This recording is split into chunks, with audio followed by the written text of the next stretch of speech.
Love You A Brunch, a foodie podcast for those who'd rather be brunching. I'm Jodi Stapler.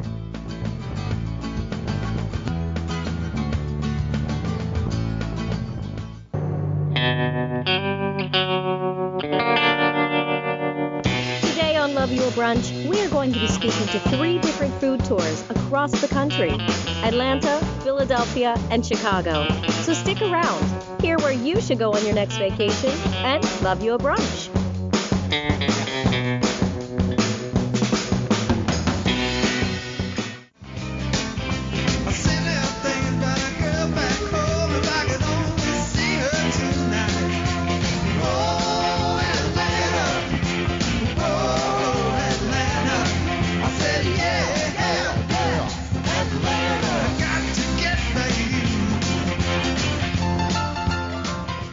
Talking to Cristy Lenz. She is the founder of Food Tours Atlanta. Hi, Cristy. How are you? I'm good. How are you doing?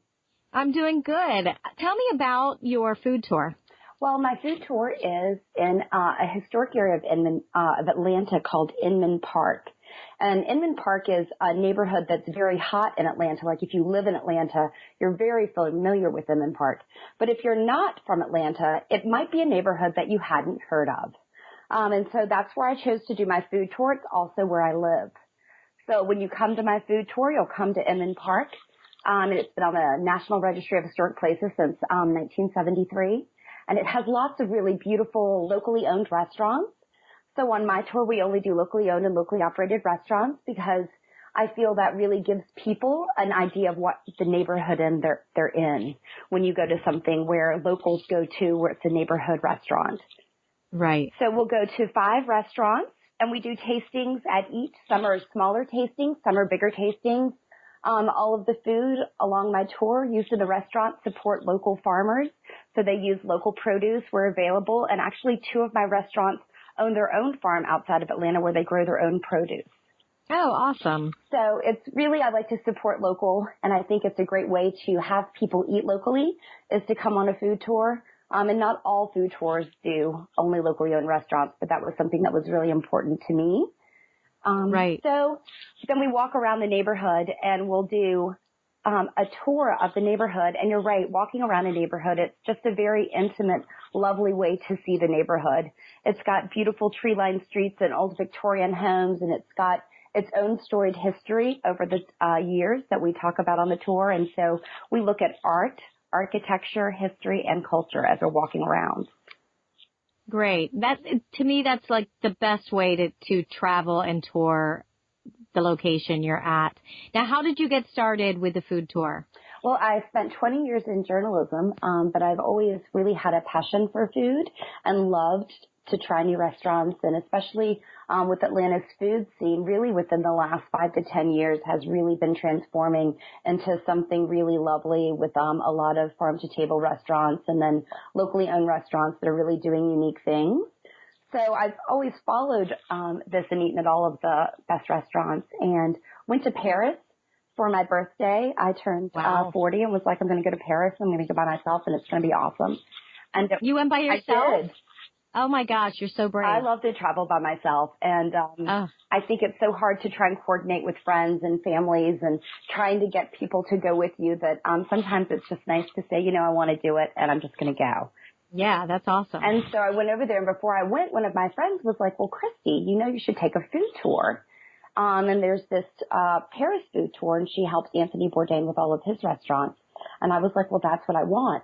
Because the hardest thing I find with traveling is you want to eat at the places the locals eat because they know where all the good places are. Right. But between sifting through the food reviews and figuring out, okay, this person said this place is awesome, but is their palate matching my palate? This person didn't like it. Would their palate match mine? Like, what would I like versus what people are saying is really good? Because I think we've all gone to those restaurants that were highly rated in an area that we weren't familiar with. We were really disappointed, and we were like, really, this is your favorite restaurant? So, right. I always really like to travel, and I like to do things that the locals do. I usually try to take public transportation, and I really want to find those neighborhoods that are sort of off the beaten path. And so when I was going to Paris, I thought, well, that was a great way to do it because I'd never been to Paris. And if I could go with someone who would really show me where the good restaurants are, then the rest of my trip, I could go back to the ones that were my favorites and really explore their menus a little deeper and know I was getting something that was really good. Yeah. And so I was inspired by that, and I actually went to Paris, and I unfortunately wasn't able to do the food tour, which was sort of anticlimactic in a way, but it was August, and so everyone was on the French Riviera. But the idea really stuck with me. And so I came back sort of like all jazzed, and I was like, this is it. I'm quitting my job. I'm moving to Paris, and I'm starting a food tour. I'm like, there's nothing wrong with this theory. I'm like, this is a great idea. This is going to work. And of course, then you get back and you realize that you have a really busy job and that you don't speak French and you don't know French and you don't know the restaurants. And you're like, well, okay, let's research this. But I really lived in this lovely neighborhood already of Inman Park. And some of my favorite restaurants were actually in my own neighborhood. And it has such a beautiful history as Atlanta's first garden suburb. So I was like, well, what if I did a food tour in Inman Park? And so that's when I started sort of developing my tour. Wow. That's great. Yeah, and it was really lovely. And at that point, now in Atlanta, we have 4 food tours. But when I first started, we didn't, we had, I think, 2, and now we have 4. So, and that's really been within the last year and a half. So food tours are relatively new to Atlanta. Right. Right. Well, like I said, I do think it's the best way to get to know the location you're at and get to know the city and the foods. And that's really what, you know, when you're visiting someplace, that's really what you're going for. To me, I mean, the architecture, the art, but the culture. And part of that culture is the food. Absolutely. So, and that's what I do. And on my food tour, I sort of, my slogan is eat like a local, because that's always what I want to do when I travel. I want to eat like a local. I want to go to the places that are real neighborhood sort of standouts that you might not have heard about because it's just your neighborhood bar, but they happen to have really excellent bar food and like one of the best burgers in Atlanta. And I want to eat there, but you wouldn't have heard about it unless you were in this particular neighborhood. And so that's what I've tried to do on my tour. I do a mix of really nice, high-end restaurants. The One Year Stag is on my tour. They're voted one of the top 12 restaurants in Atlanta. And Chef Phelan really does beautiful things. And then I have just all of the restaurants in my tour are either nationally or locally ranked. So in addition to me telling you they're really good, other people are telling you they're really good too. Yeah. Now, what, in your opinion, are some Atlanta, like that, their foods, Atlanta foods that you would be known for? Well, I think a lot of people come to Atlanta and they really are expecting that typical Southern cuisine. They want fried chicken and they want biscuits and gravy and they want to try everything.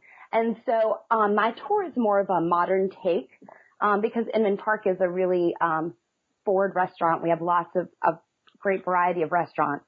So I do have some Southern offerings on my tour, but it's really more of an Atlanta modern food tour. So I do serve biscuits and gravy on the weekend, which is done at the One Year Stag. They have this beautiful brunch, and he does this like black pepper biscuit with this really clean, delicious sausage gravy with locally sourced bacon. And really, until you've had a biscuit and gravy with black pepper in the biscuit made by Chef Phelan with this like beautiful crunchy outside, and it's got this really soft, sort of chewy interior with this perfect gravy. I mean, it really reinvents biscuits and gravy for you. I think a lot of people have had biscuits and gravy, but they've had either a bad experience with it or the gravy hasn't been that great. I had a woman on my tour the other day and she was like, you know, my mom used to make biscuits and gravy all the time, but hers was much more watery, but don't tell her that. She's like, I'm really amazed that this gravy is flavorful. So I really think in the hands of a really talented chef, it's Southern food is really simple food, but simple doesn't mean that it's easy to prepare. I think some of those simple foods that we have really nice emotional attachments to are really hard to make for people, and especially to make in a way that's new and fresh and surprising for them. Yeah, definitely. So tell me a little bit about the walk that you go through. Well, I do about it's a 2.5 mile walk. And what we do is we start the tour in a very residential part of Inman Park that's tree-lined, and Edgewood Avenue is a straight shot to downtown Atlanta. So Inman Park is actually only 2.2 miles from downtown Atlanta. So even though we're so close, it is like you're a world away. So the neighborhood was founded in 1890, and they really wanted to do this garden suburb. So they really envisioned this lots of green space and beautiful Victorian homes. And they had a trolley that would take people to and from downtown Atlanta. And in that time in Atlanta, a lot of the trolleys were either mule or horse drawn. So Joel Hurt, who was the developer who developed Inman Park with his partner Samuel Inman, had the first electronic trolley in Atlanta. And It was actually the only electronic trolley in the country that was profitable. So we had that trolley here that took people to and from, and it was 5 cents each way, which was considered very expensive.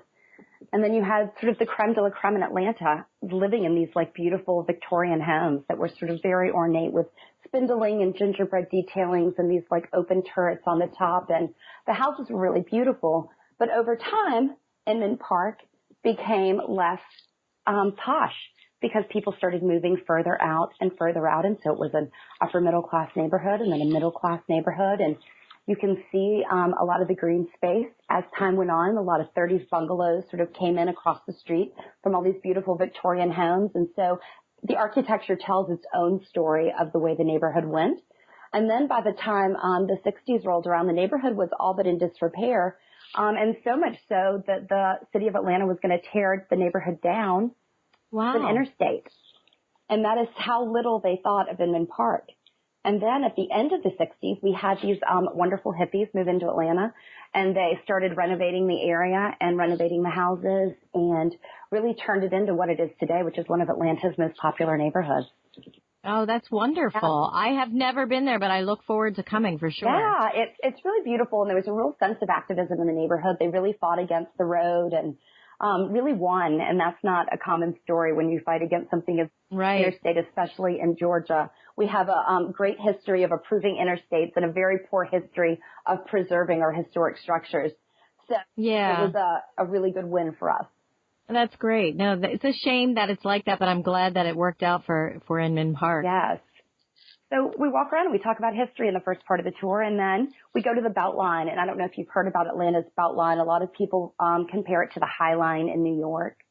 Okay. It was 22 miles of contiguous railroad tracks that circumvent the city.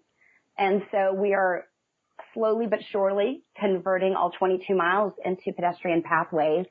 And there are currently only 4 sections completed. One is the East Side Trail that is in Inman Park.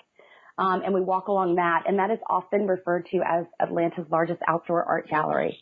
We have a lot of really talented street artists in Atlanta, and Atlanta has a great history of public art and free art, and so it's a really great place to check out local artists.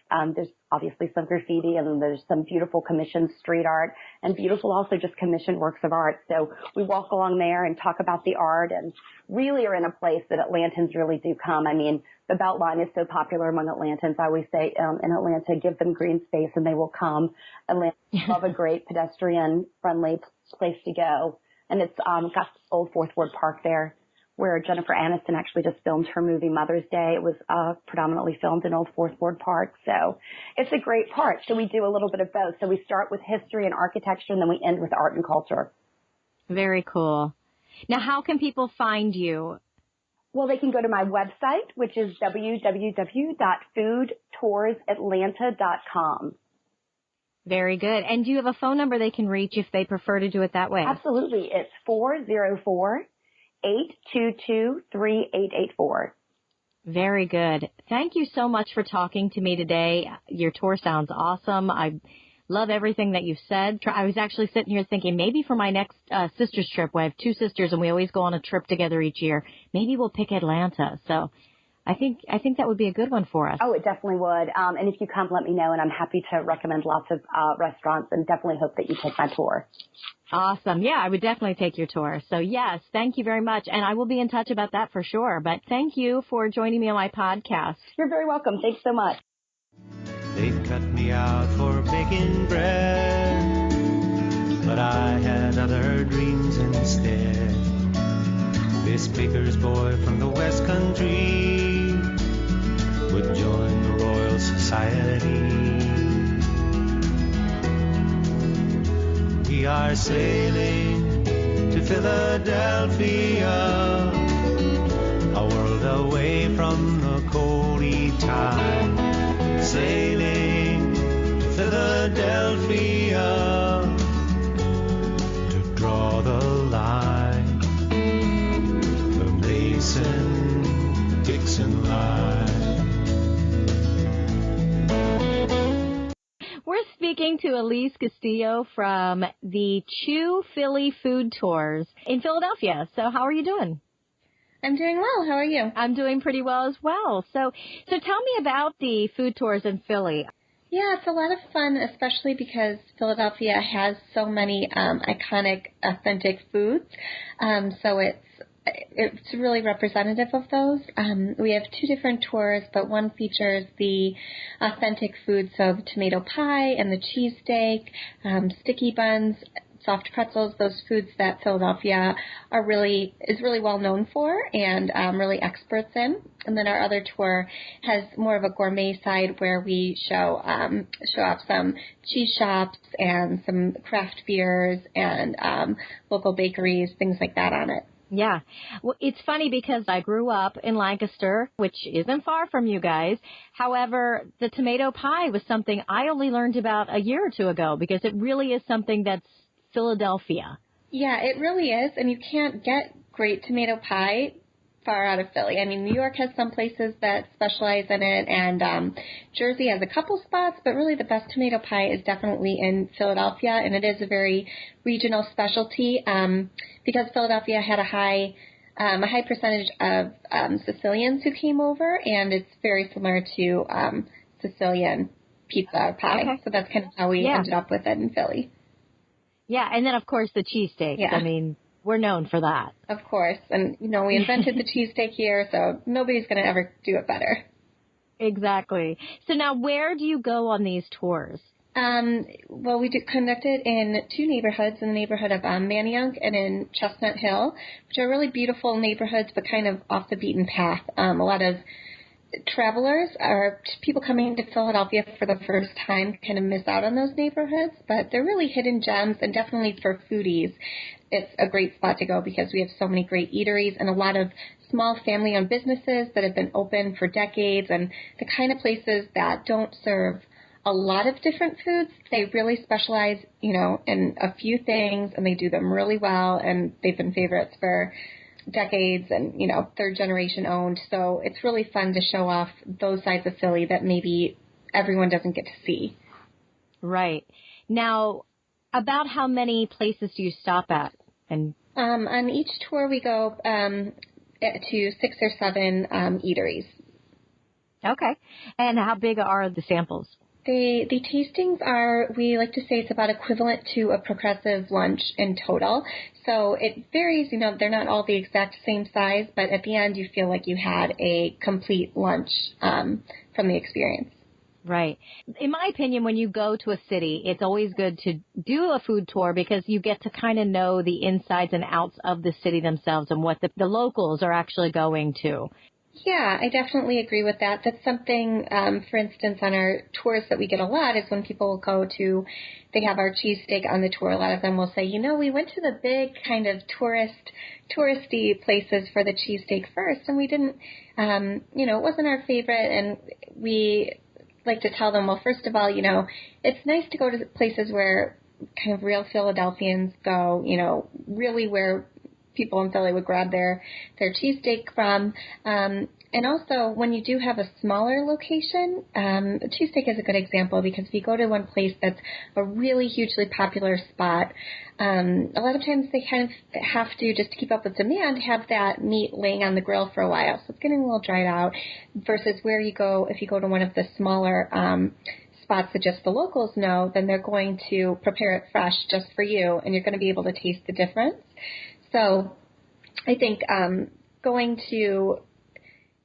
think it's kind of like just having your own personal concierge to show you exactly where the locals would go to get all of the best versions of Philadelphia foods. Definitely. Now, do you get to go through any of the real historic areas in Philadelphia on these tours?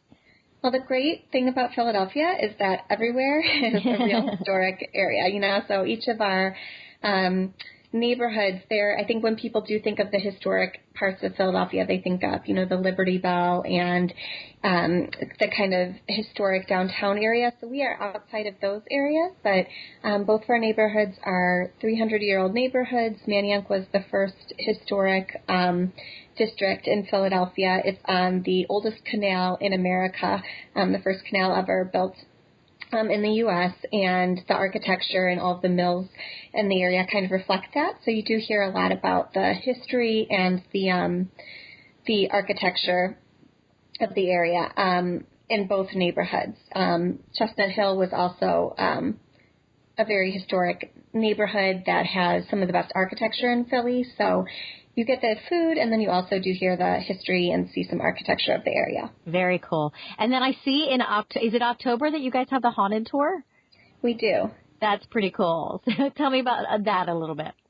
The haunted tour is really, it was a really fun idea. Actually, the neighborhood association of Manayunk had come to me and asked, would you be interested in doing some kind of, haunted tours, and I think they were just thinking of haunted locations. They had said that, there are always these kind of tales of, haunted things in Manayunk, and I said I wouldn't be interested in doing just haunted tours, but I would be interested in doing haunted food tours. So we kind of paired those stories with really great autumnal kind of fall tastings, and it's just worked really well. We have the tastings on it kind of pair perfectly with the weather at that time. I think it's probably the best time to take a food tour. The leaves are changing. It's beautiful. It's cool outside. And we have tastings like a pumpkin patty melt which has a pumpkin crema, and it's melted on top of this Texas toast, and it has kind of a maple syrup dipping sauce. It's really great. It's from Lucky's Last Chance, who has won the Philly Burger Brawl in the past, a big burger competition. So they make really great burgers. And then we have like a Harry Potter butterbeer themed cupcake, lots of spiced cider, locally produced, things like that. So it is a lot of fun, and it's kind of a really nice way to enjoy a day in the fall. Yeah, no, it sounds really cool. Tell me a little bit about yourself. Well, I am originally from the Midwest, and I settled in Philadelphia after my son was born. When he was 5 days old, we moved here. Actually, at that time, we were living in Baltimore, but my husband felt really strongly about moving back to Philly. He's from Philly, a big Philly guy. And yeah, once you're from Philly, I don't think you'd grow out of that. Yeah, that's what everyone always says. So, yep, he really wanted to come back to Philly to raise the kids, specifically in Manayunk, and that's where his family was from. So we did move here, and previously I had been a food and beverage director, and I also run some speedboat tours. So I kind of knew I was ready to start my own thing. I wasn't quite sure what. And then my husband actually suggested, he said, Philadelphia is filled with great foods. Why don't you do something where you give people a tour of those? And so we started thinking about, where. And I did go into different neighborhoods, which is so funny because in the end it was kind of right in front of me. I was like, Manayunk has everything. It's great. It has this great history. I love the businesses here and the people here. So then we ended up choosing Manayunk as the first location and kind of getting that started up. And it's been a lot of fun, not just kind of meeting the tour participants, but also getting to know the shop owners and getting involved in the community. It's really, I know one of my tour guides described it recently as saying, it's kind of what makes Manayunk feel like home to him, because he also lives in Manayunk. And he said, it really makes it feel like home when you're involved in the community and, doing these tours. And I think that's how I feel about it also. Right. Very nice. Now, how long have you guys been up and running? This is our 5th season. So awesome. Almost 5 years. And how can people find you? Most people find us online, and we're also, we have relationships with, the Visitor Center and Visit Philly, some of those sites as well. And, of course, with our local neighborhood associations. But basically, we have an online presence. Okay, and your website then is phillyfoodtours.com. Yes. Okay, very good. Anything else you want to tell me about the tour before we end?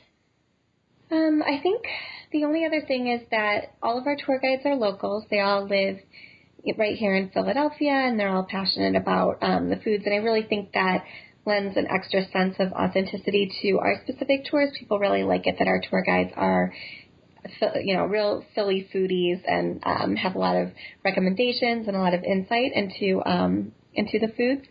And I think the other thing would be that a big part of the food tours, other than showing people these really great Philadelphia foods, I think another big part of it for me is to help support the local businesses and the community, and that's probably the part that I enjoy most and that I'm most proud of.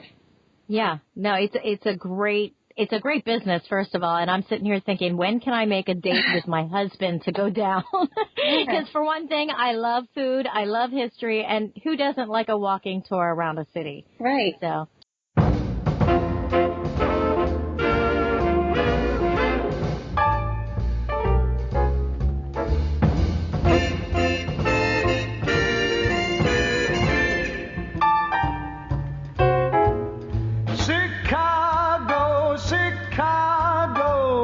Toddling town, Chicago, Chicago, I'll show you around. Bet your bottom dollar you lose the blues in Chicago, Chicago, the town that Marty Fay could not shut down. We are speaking to Shane Kost from ChicagoFoodPlanet.com. Hi, Shane. How are you? I'm good, Jodi. How are you today? I'm doing pretty well. So we're talking to different food tours across the country. Can you tell us a little bit about the Chicago food tours? Sure. Yeah, I'm sure by now you're becoming a little bit more familiar with the concept of food tourism and then kind of this unique sphere that we find ourselves in with food tours. Chicago Food Planet started over 10 years ago. At the time, really, you could count on one hand how many food tour companies there were in the United States. It's been amazing to watch the rapid growth as people have really decided that some of the things they really love to do when they travel is to eat and engage with local communities. And so that's exactly what we do. We offer between 2 to 3.5 hour tour experiences focusing on iconic, flavorful, tasty neighborhoods in Chicago. Okay. I'm looking at your website, which, of course, is ChicagoFoodPlanet.com, and you do have 4 different tours. Can you tell us a little bit about them? Yeah, well, the signature tour that we started a little over 10 years ago is our Gold Coast and Old Town tour, and these are the neighborhoods that are closest to downtown without actually being downtown. One of our mottos and goals is to really get people off the beaten path, so we don't actually do any food tours in the downtown areas, mostly because those areas are very congested. That's where a lot of the tourist foot traffic is, and we're really trying to get people out of that area and into the neighborhoods where Chicagoans actually call home. So our Gold Coast and Old Town tour is our signature iconic tour. This is a lot of fun because we go to some places that are very, very famous here in Chicago, including Lou Malnati's, which is famous for its deep dish pizza, and a couple of other very fun local neighborhood-owned and operated locations. We also have the Bucktown and Wicker Park tour. We started this 8 years ago, and the Bucktown and Wicker Park community really rose from the ashes of the 70s and 80s when it was really just a cut above the slum and has really become an iconic place for artists, musicians, professors that moved into the area and transformed it into really a food mecca that it is today. We also have a Chinatown food tour. A lot of people are surprised at the size and capabilities really of our Chinatown in Chicago. It's one of the top 3 largest Chinatowns in the United States. So a lot of people are afraid to go there. They don't know what to do, where to go. There's a language and cultural barrier, and we really break that down on our Chinatown tour. And then our most recent addition is a 2-hour tour, which is a lot of fun because we're able to pack a lot of incredible foods in a shorter period of time, also bring the price down. And that's our Lincoln Park food tour. And Lincoln Park is adjacent to Lake Michigan. It's right on the lake, so people are able to either walk from downtown or take a train right into Lincoln Park area. It's just a beautiful community that we're able to get through in a couple of hours. And so those are our current 4 tours and products that we have. You have to be in pretty good shape to do these tours. Not at all. This is not San Francisco. Chicago is literally completely flat. I moved to Chicago about 15 years ago from the East Coast, where geography was very much a part of the upbringing, up and down elevation, rivers, streams, you name it. Obviously, Chicago is a little different. If you go into any of our super amazing and tall architectural buildings, you just look out and all you see is flat. And so it couldn't get much easier to ride a bike or walk in a city like Chicago. None of our tours are over 1.5 miles. In fact, all of our tours are between 0.9 miles and 1.4 miles. So very, very doable. And over the course of 2 or 3 hours, there's just no problems. Yeah. What are some of the great foods that people will be able to taste there? Well, Chicago's famous for a lot of different things. Obviously, deep dish pizza, as I mentioned, is something that we're going to try. Chicago-style hot dogs, Italian beef, donuts, chocolate. There's a wide variety. Popcorn, Chicago-style popcorn. So we definitely hit all the classics on a variety of our tours. We try to make sure that at least on each tour you're going to try something authentic and really local to Chicago, but not just from a brand that you might have heard of as far as California or even Europe, but also really supporting some local stores that are doing a really great job with creating, let's say, popcorn that is not necessarily Garrett's popcorn, but in our opinion, even better. Yeah, well, I have to say, I don't know what Chicago popcorn is. What is that? Well, there's a variety, but the real thing is going to be that combination of the caramel, right, with the salty, there's a variety of different flavors that you can certainly get. But when it comes to popcorn, it's usually going to be that combination of caramel, butter, and salt that is just not something you're very used to. So it's very heavy and hearty, which is what Chicago is kind of known for when it comes to its food. Yeah. Now, what about the hot dog? What would you call a Chicago hot dog? Chicago-style hot dog, that's a very loaded question. One of the things that we do at our location, George's Hot Dogs, where we get a Chicago-style hot dog, is we talk a little bit about the history. And it's always going to be covered with the following ingredients. You're always going to have yellow mustard, chopped white onions, what we call a bright green sweet pickle, essentially a relish, a dill pickle spear, tomato slices, pickled spore peppers, and a dash of celery salt. So try to remember that. Yeah. And this is really a celebration of the immigration patterns that came into Chicago years ago, and just really a one-up contest of, well, if you're doing these two ingredients, I'm going to add a third and a fourth, and then eventually you got this, what we call hot dog with a salad on top. Yeah. And most people, I would say 90% of people who have never tried a Chicago-style hot dog on our tours look at it with a little bit of distaste or displeasure. But I can assure you by the end, 100% of those people walk away saying, wow, I never thought it could taste that good, because it really is absolutely delicious, the combination of the flavors and just the interplay of those tastes. That's awesome. Are there drinks on the tour at all? Absolutely. I think we've noticed, especially in the last 10 years, with the proliferation of food tours across the country and across the world, that drinks and matching and pairing variety of alcohol, beer, spirits with food is very important. We are not a tour you take to get drunk, and I don't think that's really what somebody wants to do on a food tour in the middle of the day. But we are careful about how we pair the foods with the certain types of alcohols, and always trying to make sure it's coming from a Chicago-centric vantage point, in as much as not just saying, hey, eat this with a beer, but eat this with a beer that actually matches the flavor profile very well and is a beer that was manufactured and made here in the city of Chicago, for example. Yeah. What would really distinguishes Chicago from everywhere else?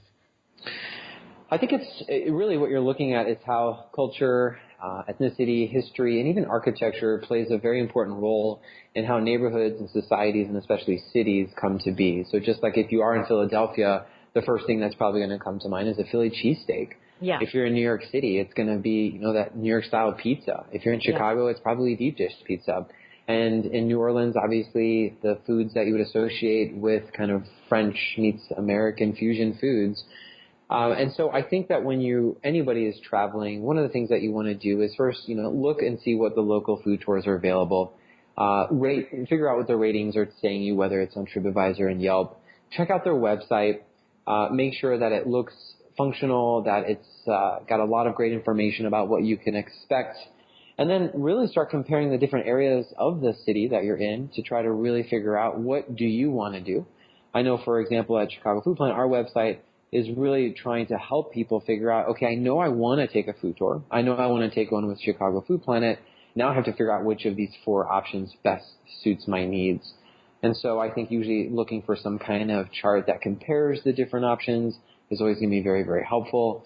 We're really fortunate that we have a sister brand called Food Tour Pros, and we've actually helped over 300 people across the world start their own food tours. So we often awesome. We tell people, go check out the Food Tour Pros website, and you'll actually see a list of a lot of very, very competent, very excellent, high-value, high-quality food tours there as well. Yeah, that's great. Which one of your tours would be the best to see, or is there a best one? Well, I'm not going to play favorites. Obviously, the CEO and the individual that started Chicago Food Planet, I equally love the 4 products. I think that they really appeal to people based on a variety of factors. But I will tell you that if, for example, I have friends and family coming into town and they obviously might be aware of what I do for a living, and they'll say, well, what should I take? I'm usually going to point them towards the Gold Coast and Old Town Food Tour, mostly because that is our original signature tour, and I think it's a great starting point to kind of go in order of how we created these products.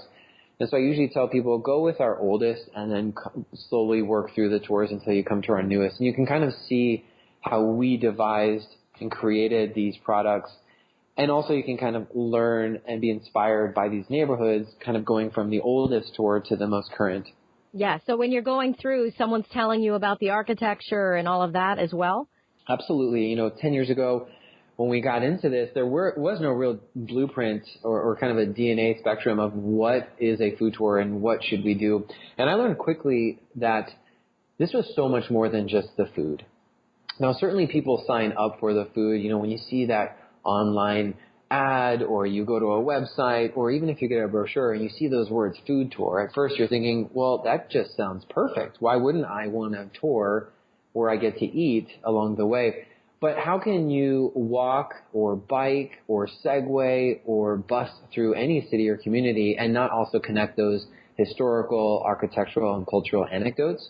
And so that's something that's very, very important in our brand to ensure that people are leaving with a sense not just of the food, but how that history and architecture and culture played an important role in how the flavors came to be in those communities. Yeah, no, that's great. So for those people, I'm sure there's some out there that have never tried a deep dish pizza. Tell us about a deep dish pizza. Explain it to us. Deep dish pizza originated in 1943 here in Chicago. This was the brainchild of a gentleman by the name of Ike Sewell. He was from Texas, and he had a big appetite. And he ultimately created this deep dish pizza, which could really be the first pizza that could be served as a meal and as a dinner. And so he started Pizzeria Uno, whom a lot of people are familiar with domestically because they franchised, and there's a lot of Pizzeria Unos now across the country. One of his head chefs was a gentleman by the name of Rudy Malnati, whose son was Lou Malnati, and together they kind of perfected this recipe, and then they broke off and created Lou Malnati's, which has really become the most iconic deep dish pizza in Chicago. And if you want to describe deep dish pizza, if you think of New York City pizza, it's like that, but obviously thicker, and the ingredients are put in reverse. So you're going to start with a flaky, buttery dough that's going to go up the sides of the pan, and then you're actually going to put the cheese first, followed by a layer of sausage patty, and then you're going to take tomatoes and just crush them right on top. There's not any other preparation. It's not a tomato sauce. It's just canned tomatoes from California that you just squeeze right on top. And you're going to bake that for about 30 to 40 minutes. And that's what's going to produce deep dish pizza, one of the most iconic foods that we have in the city of Chicago. Yeah, delicious. So now, if you had to choose, what cultures you think came together to create the Chicago food palette, what would that be? That's a very loaded question. I mean, if you look at a city like Chicago, this is obviously a world-class city that's been around and hosted, for example, the World's Fair in 1893. So just that alone was bringing people from literally all over the world. Yeah. So in terms of cultures, we have a very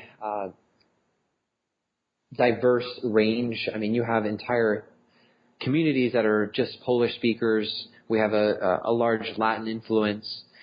We have an incredible area, obviously, in Chinatown, as well as Middle Eastern foods.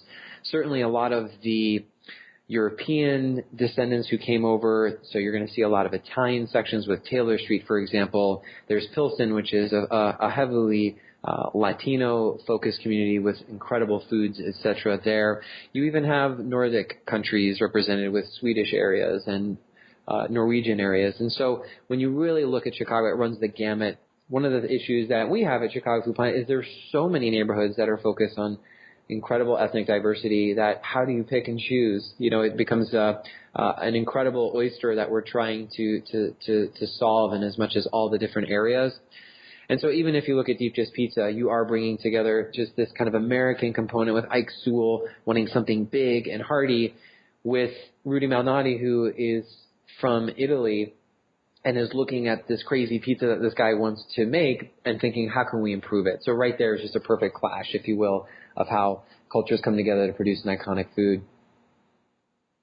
Yeah, no, it's really exciting to go on a food tour, and I definitely recommend people going to your website and checking it out. If you are heading to Chicago, check out Chicago Food Planet. Definitely take one of their tours. Get to know the local areas and the not, off the beaten path, not the touristy places that everybody thinks that they should go to, but really get to know the culture of the area. Thank you so much for talking with me today. And is there anything else you'd like to let anybody else know, or how they can get a hold of you? Well, first, thank you, Jodi, for the opportunity. We really appreciate it. As you mentioned, anybody can check out our website, chicagofoodplanet.com. And if anybody listening today is inspired to be a business owner and wants to own and operate a food tour in their city or community because they really believe in the communities that they live in and the foods that are there, definitely check out foodtourpros.com. Great resource to learn a little bit more about this incredible industry if somebody wants to be a part of it. Okay. Thank you so much. You bet. Thank you, Jodi.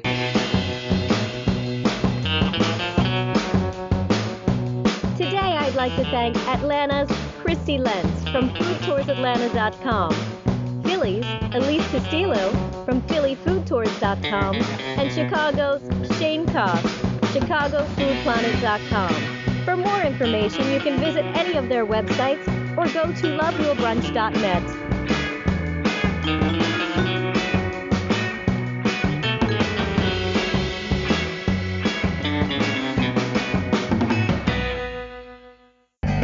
If you'd like to find out more information, you can feel free to visit our website at loveyouabrunch.net.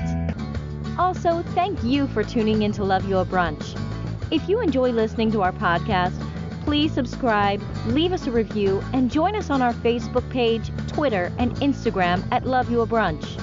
If you have a question or comment, you can email me at jodi@loveyouabrunch.net or Skype us at Love You A Brunch Podcast. Also, visit our website at loveyouabrunch.net for any information about our episodes. Join us again next week. I'm Jodi Stapler, and Love You A Brunch.